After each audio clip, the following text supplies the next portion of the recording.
Dans le jardin d'Éden, il y avait au début un arbre de vie.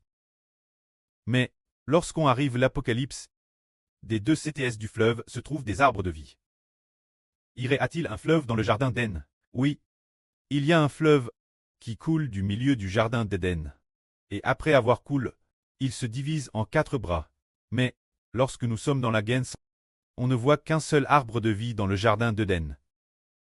Mais, arrive au dernier chapitre de l'Apocalypse, c'est-à-dire le dernier chapitre de la Bible, il est dit que des deux CTS du fleuve, il y a des arbres de vie. S'il y a des arbres de vie des deux CTS du fleuve, c'est qu'il y a beaucoup d'arbres de vie. Alors le frère Heber va expliquer. Qu'est-ce que l'arbre de vie? L'arbre de vie, c'est le Seigneur Jésus-Christ. L'arbre de vie dans la Gens, c'est le Seigneur Jésus-Christ.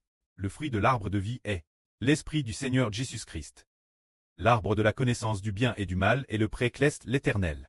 Le fruit de l'arbre de la connaissance du bien et du mal, c'est l'Esprit de l'Éternel, l'Esprit du précleste. Alors arrive l'Apocalypse. Pourquoi des deux CTS du fleuve Y a-t-il beaucoup d'arbres de vie? Serait-ce que cela signifie qu'il y a plusieurs Christs? Non, il n'y a qu'un seul Christ. Mais le fait qu'il y ait beaucoup d'arbres de vie des deux CTS du fleuve fait référence aux personnes clestes, qui sont rachetées par le Seigneur Christ. Alors, les arbres de vie des deux CTS du fleuve, est-ce que c'est la vie des personnes clestes? Elles ont toutes grandi la stature de la vie du Seigneur Christ.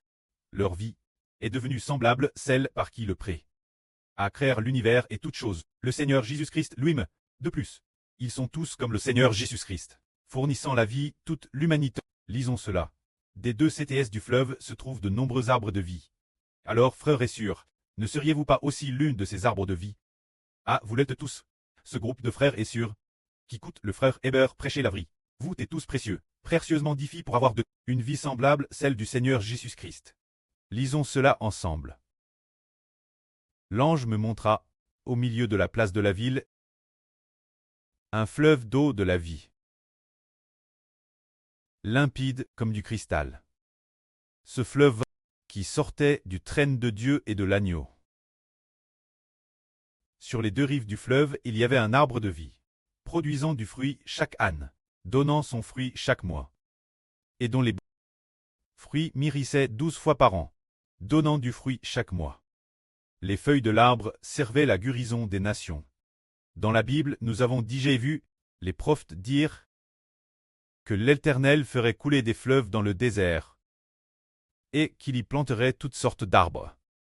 Le buis, l'acacia, le figuier, le myrte, l'olivier, toutes sortes d'arbres.